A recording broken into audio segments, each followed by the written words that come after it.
Hey friends, welcome back to the channel with another movie reaction. We are watching Back to the Future Part 3, so we're finally wrapping up this trilogy, and I'm excited. Last time, Doc Brown was flying the DeLorean and got hit by lightning and was sent back to the past, back in time, and now Marty has to find the other Doc Brown and go back in time so that he can bring Doc Brown to Back to the Future, to their time. And I said time like 5 times, but yeah, I'm excited to see how this all plays out. If you guys want to watch the full reaction or you want to watch movie reactions a week early, you can check out Patreon in the link in the description below. Otherwise, let's get started. Some sort of image.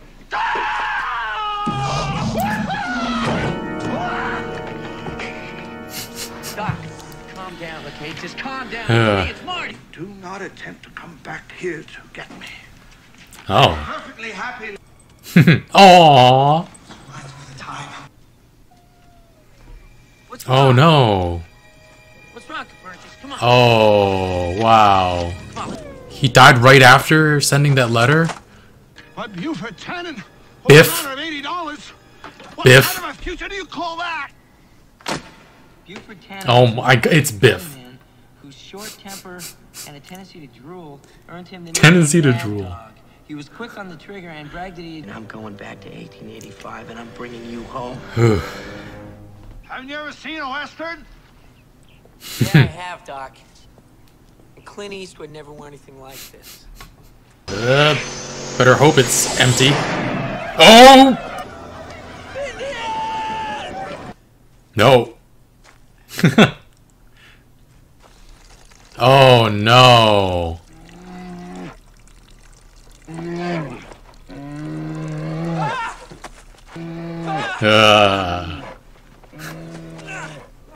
You just left the boots? Oh no. Yeah, they're mine now. Oh!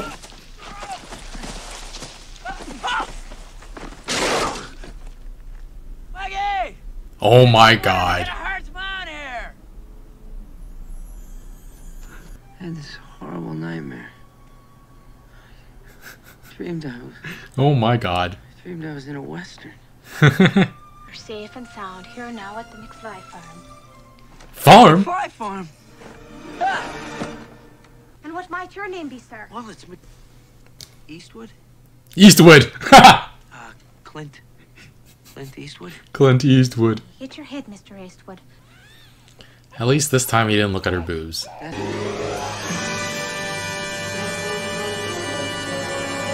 Where's the part with him trying to cross the road and almost getting run over? Yep, there we go. Oh, into the manure. I hate manure. Ugh, step out of it. Stop stepping in it. Clint Eastwood. What kind of stupid name is that? You're Mad Dog Tannen. Mad Dog. Oh. He's dancing.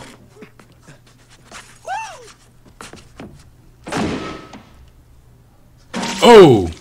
Oh! Oh, damn, he was gonna kill him. This is wild.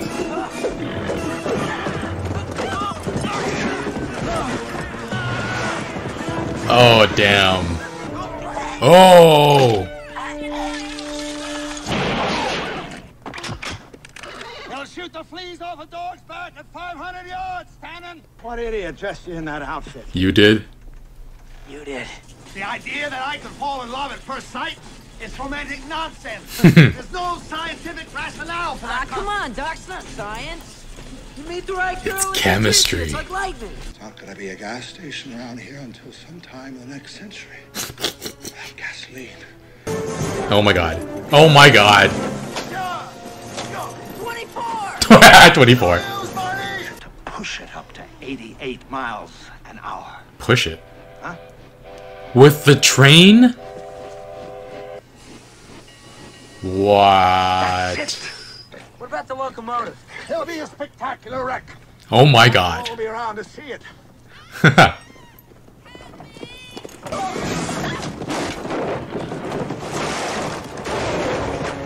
You saved me. life. Clayton almost ended up at the bottom of Clayton Ravine. Clayton Ravine. Holy shit. And since she was supposed to die, he can wind up with her. He's smitten. And so is she.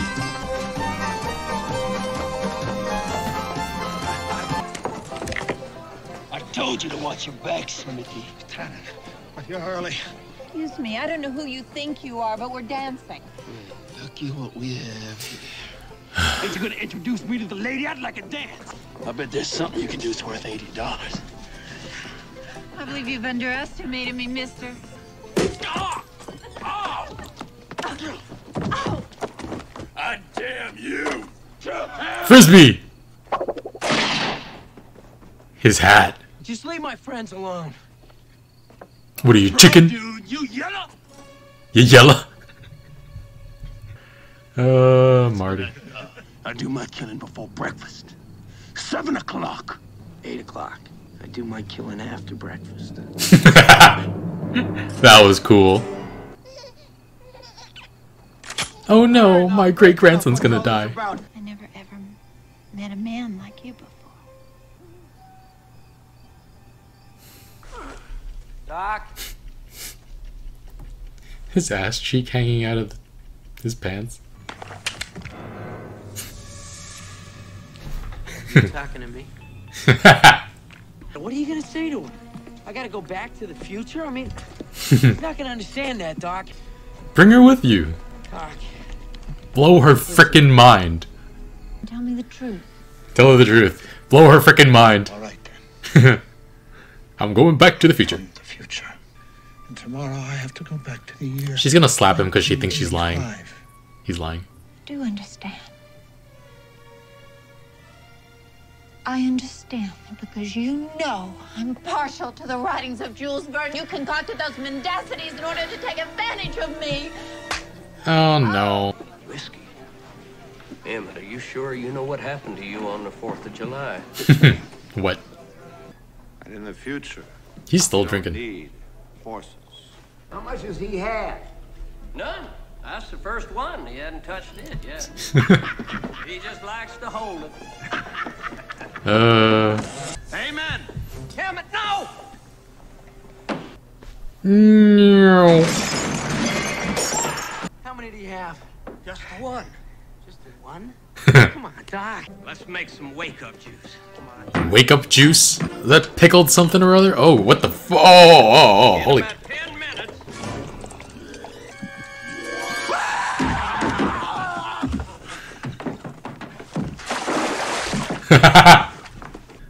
This town ain't big enough for the two of us. Oh no. Don't do it. So I'm gonna have to forfeit. Means that you win without a fight. Without shooting? You can't do that. Hey, you can't do that! 7! He forgot how to count. He's an asshole. I don't care what Tannen says. Fella last night had the worst case of broken heart I have ever seen. Kara, Sarah, Clara. Clara. You know him. Jump off the train. Draw. No. No.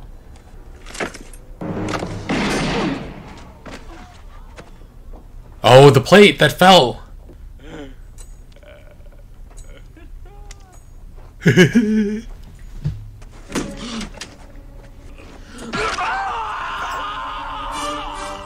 Ooh.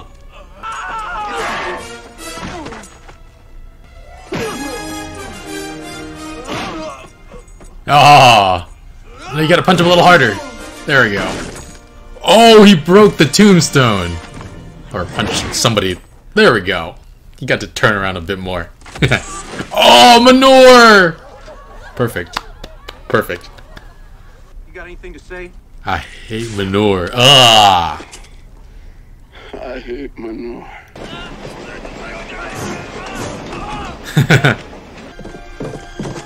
You can do it, Clara. Is this a hold-up? It's a science experiment. Stop the train just before you hit switch track up ahead. I wanted to do that all my life. No! She made it!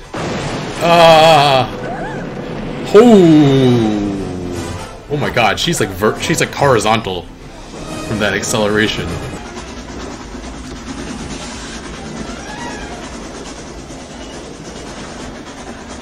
Oh, boop boop.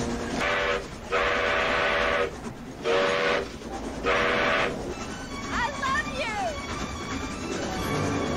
Huh. Oh no!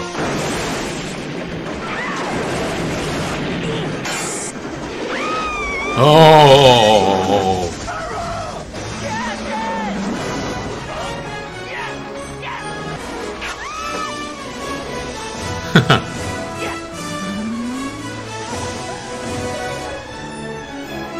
This thing can move that fast? They're going almost 80.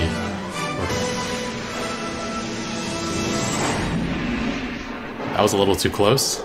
Bye, train!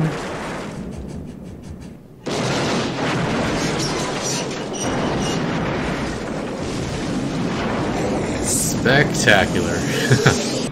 Eastwood Ravine. Oh, because he drove into it. Is there a train oncoming?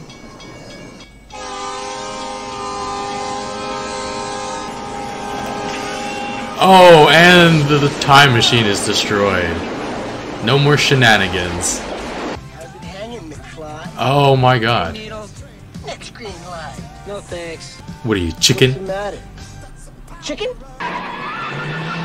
He's reversing. You think I'm stupid enough to race that asshole? Oh! Oh, she... Oh, not fired.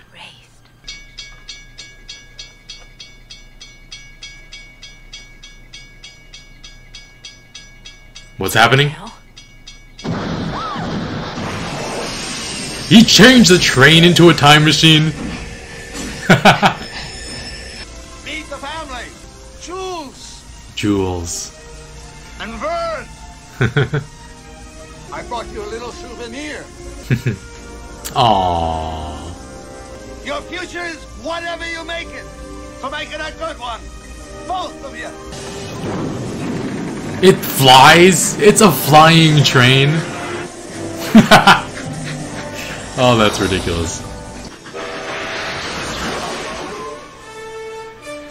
Oh, what about part 4? Dang it.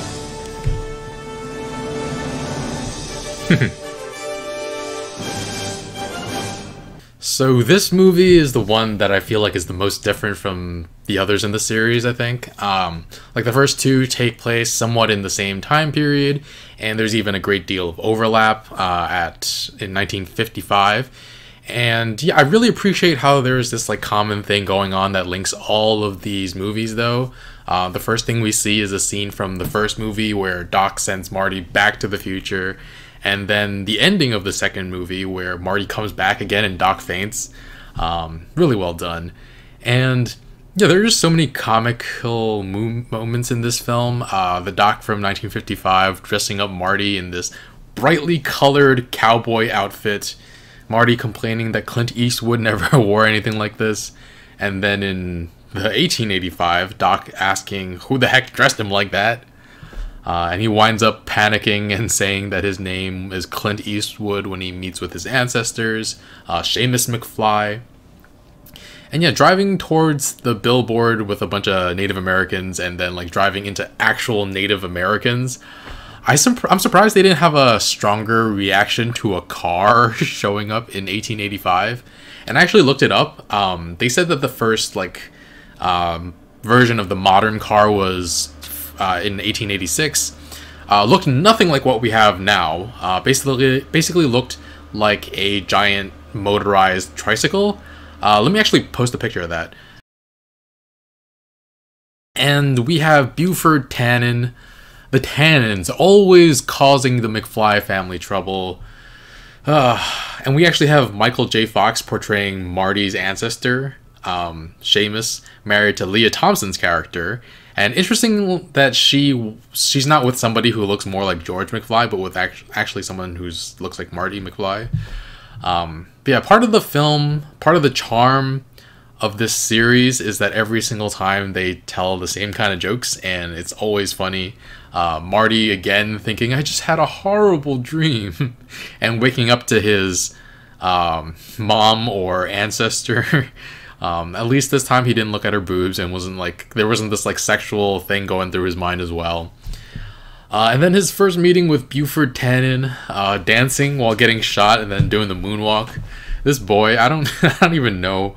What if the moonwalk is like invented 100 years earlier because, not 100, but like decades earlier because of that. I don't know what was going through his mind that he just started doing the moonwalk. Maybe he thought it would put them off guard. Who knows?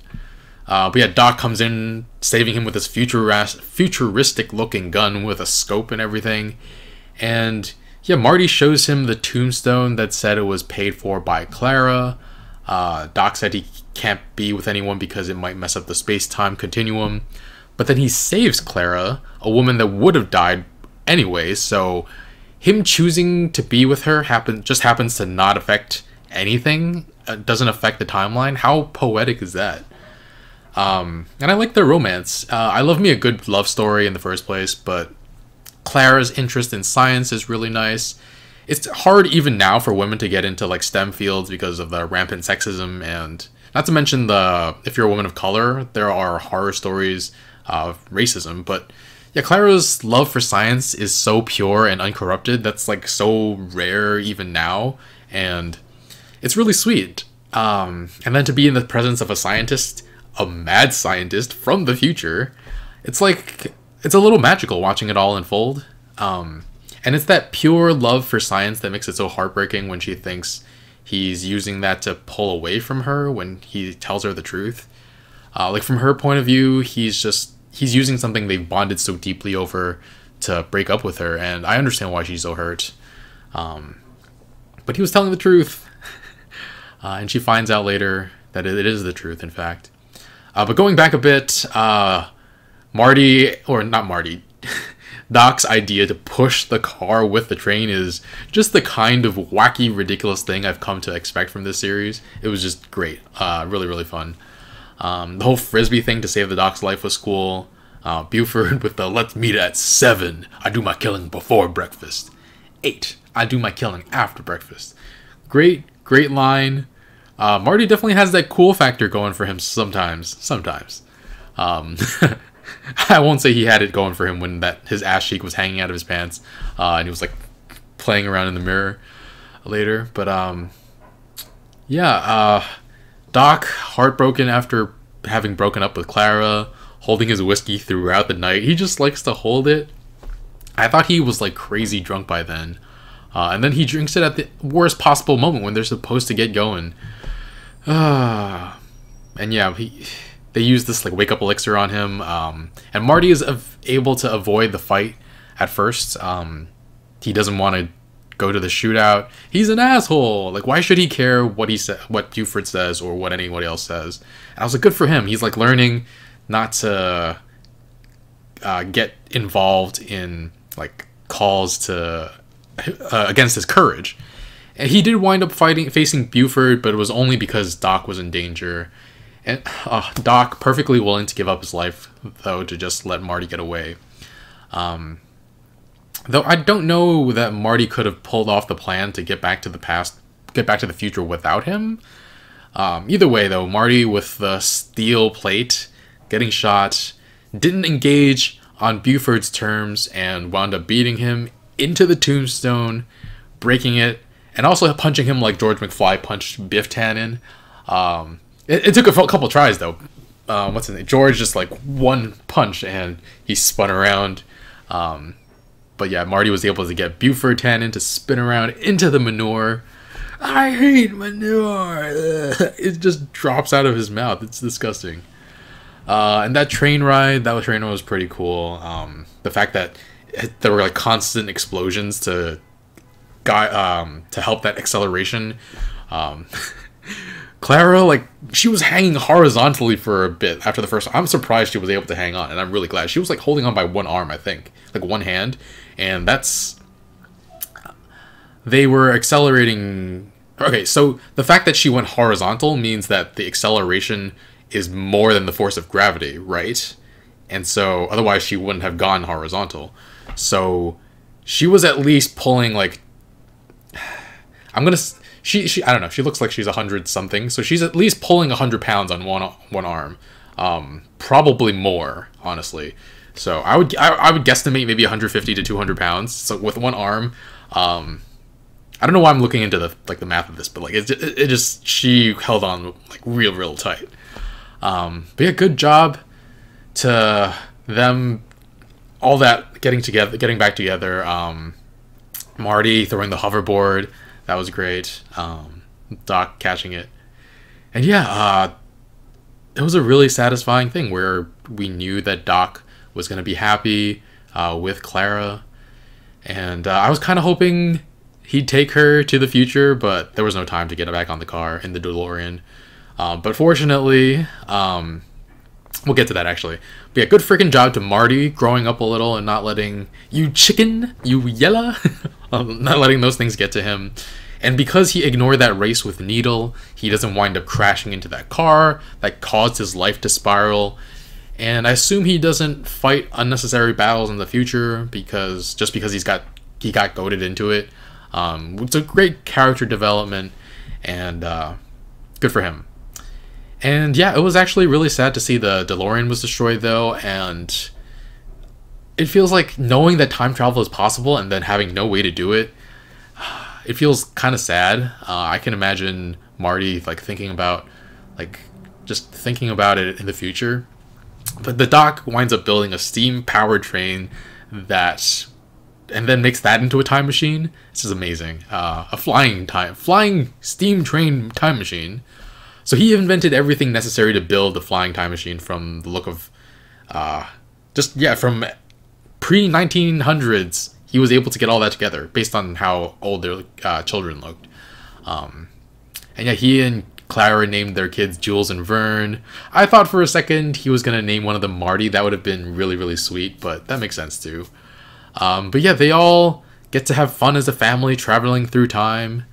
And yeah, I have to imagine Marty feels a little empty at sometimes, right? Just thinking about it, but maybe not.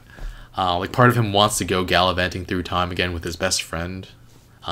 He's not going to be able to hang out with his best friend ever again, or unless he comes back. I definitely could have used more movies though, kind of like a Magic Treehouse kind of thing. Magic Treehouse was a kind of a series of books that I read as a kid, where two children climb up to a magic treehouse, and I think it was like any book that they read would transport them to the time and place of that book. It was a lot of fun, and yeah, I think there was even it even took them to like fictional places, and it was very educational too. I should go back and check those out. They were like they're for young kids, but it was still a lot of fun. I think I'm going to give this movie an 8.5, same as the first one in this series. Still think the second one was my favorite. I gave that a 9, but yeah, overall, I really enjoyed this again.